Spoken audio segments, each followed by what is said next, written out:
देखिए प्रश्न है 21 पुरुषों और 3 महिलाओं या 18 पुरुषों और 21 महिलाओं को कोई काम पूरा करने में 25 दिन लगते हैं।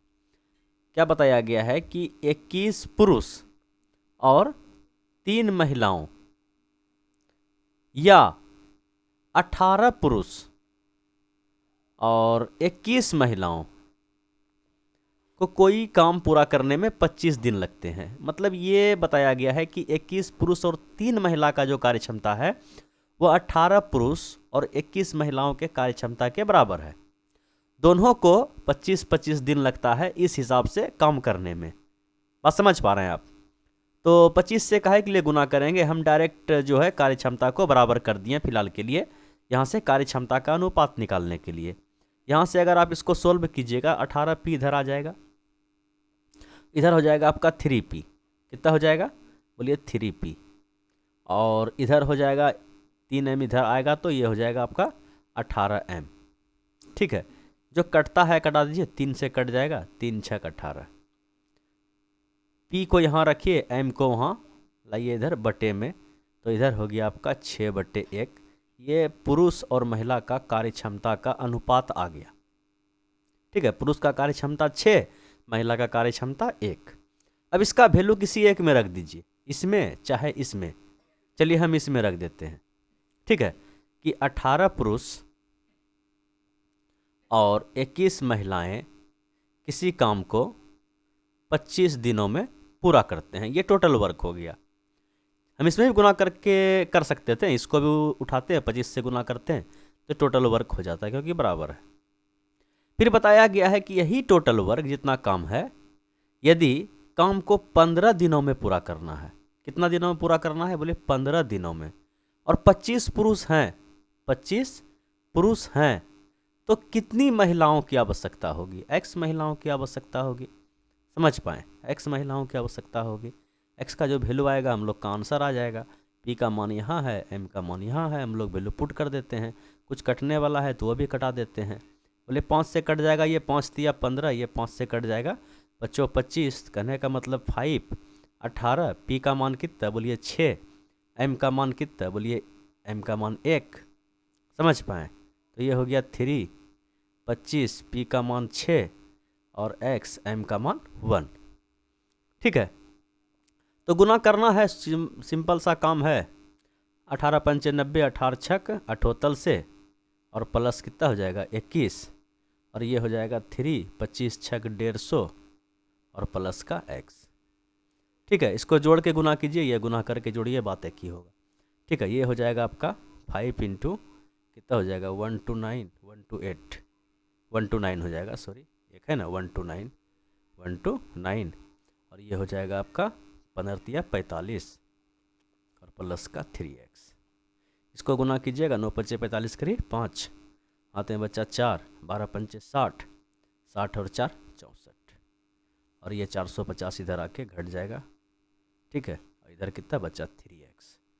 तो ये हो गया आपका, समझिए भाग देंगे डायरेक्ट, तो ये हो जाएगा आपका 5 उतर जाएगा, और ये हो जाएगा आपका 9, 5 में से 4 गया 195/3। अगर 3 से आप भाग दीजिएगा तो 6 तिया 18 और 15, 5 तिया 15, मतलब x का जो वैल्यू आएगा वह कितना आएगा बोलिए 65।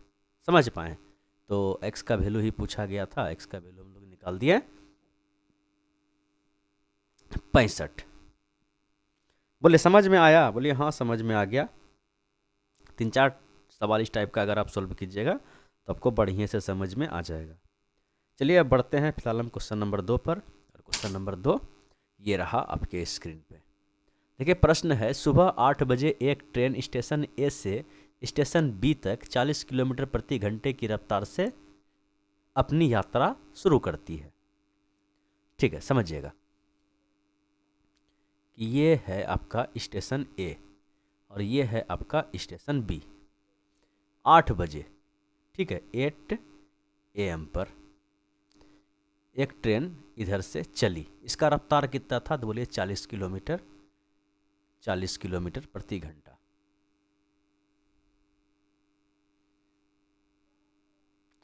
चालीस किलोमीटर प्रति घंटा इसका रफ्तार था। 1 घंटे बाद एक और ट्रेन स्टेशन बी से स्टेशन ए की ओर 50 किलोमीटर प्रति घंटे की रफ्तार से आती है। मतलब कितना बजे? बोले 9 बजे, 9 AM पर एक दूसरा ट्रेन जो है इधर चलना शुरू किया। इसका चाल था 50 किलोमीटर प्रति घंटा। ठीक है। और बताया गया है यदि दो स्टेशन, मतलब यही ए और बी के बीच की दूरी 220 किलोमीटर है, 220 किलोमीटर का दूरी है, वे किस समय एक दूसरे को पार करेंगे? मतलब मिलने का समय पूछा गया है। सबसे पहले ये देखिए कि ये 8 बजे चला है और ये 9 बजे चला है। तो सबसे पहले हम लोग क्या करते हैं इस टाइप के सवाल में, दोनों को एक ही समय पर चलाना शुरू करते हैं। अगर ये 9 बजे स्टार्ट हुआ है तो इसको भी हम 9 बजे से ही स्टार्ट करवाएंगे। बोलिए तो 8 बजे स्टार्ट हो चुका है, तो मान लीजिए कि 1 घंटा में ये कितना दूरी तय किया होगा? बोलिए कि 40 किलोमीटर प्रति घंटा चाल है, इसका मतलब कि 1 घंटा में ये 40 किलोमीटर दूरी तय किया गया होगा। अगर ये 40 किलोमीटर दूरी तय कर लिया तो दोनों का बीच का दूरी 220 किलोमीटर था, 40 तय हो गया केवल इसके द्वारा। अभी ये 9 नहीं बजा है, ये जब ये 40 तय कर लेगा तब 9 बजेगा। ठीक है, तो इस पॉइंट पे समझिए कि 9 बजा तो 40 किलोमीटर दूरी तय हो गया ए के द्वारा। ए के द्वारा ना, गाड़ी का नाम जिसका 40 किलोमीटर प्रति घंटा चाल है उसके द्वारा। यहाँ पे 9 बजा तो अब ये जो बीच का दूरी बचा कितना बचा? बोले 220 में 40 कम, तो 180 किलोमीटर दूरी बचा यहाँ से यहाँ तक का दूरी। और ये 180 किलोमीटर का जो दूरी है अब इस चाल से तय होगा। 40 से ये, 50 से ये, मतलब चाल आपस में जुड़ जाएगा, 90 का चाल हो जाएगा। रिलेटिव स्पीड यहाँ पे काम करेगा अपोजिट डायरेक्शन में, तो चाल जुड़ जाता है, 90 के चाल से काम करेगा। और कितना दूरी तय होगा 90 के चाल से? बोलिए कि ये 180 किलोमीटर का दूरी। तो 9 दूना 18, 2 घंटा लगेगा केवल इसको पार करने में। तो 9 बजे के बाद 2 घंटा लगेगा ना, तो 11 बजे वो क्या हो जाएगा? मिल जाएगा। ठीक है, बात समझ पाए? बड़ा सिंपल प्रश्न था, आपको समझ में आ गया होगा।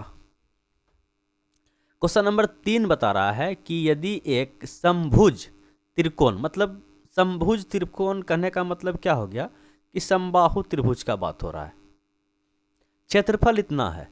ठीक है, तो इसकी ऊंचाई, अच्छा इसके लिए डायरेक्ट फार्मूला होता है कि समबाहु त्रिभुज का जो क्षेत्रफल होता है वह होता है आपका ऊंचाई स्क्वायर बटे √3।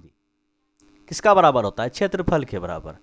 और क्षेत्रफल दिया गया है आपका 45√3। समझे? तो एच स्क्वायर बराबर क्या हो जाएगा? बोलिए ये गुना हो जाएगा, ये हो जाएगा आपका 45 गुना 3। ये स्क्वायर हटाइएगा तो ये रूट में फंस जाएगा। बात समझ पाएँ? तो टोटल रूट में फंस गया, इसको तोड़ भी देते हैं। बोलिए कि 15 तिया 45 और ये 3 भी फंसा है रूट में, तो ये 3 जोड़ा बन के बाहर निकल गया और √15 आपका फंस गया। और ये ऊंचाई, तो इसकी ऊंचाई ही पूछा गया था। समझ पाएँ? तो ऊंचाई हो गया आपका 3√15, ऑप्शन नंबर सी। बोलिए कोई दिक्कत? बोले कोई दिक्कत नहीं है।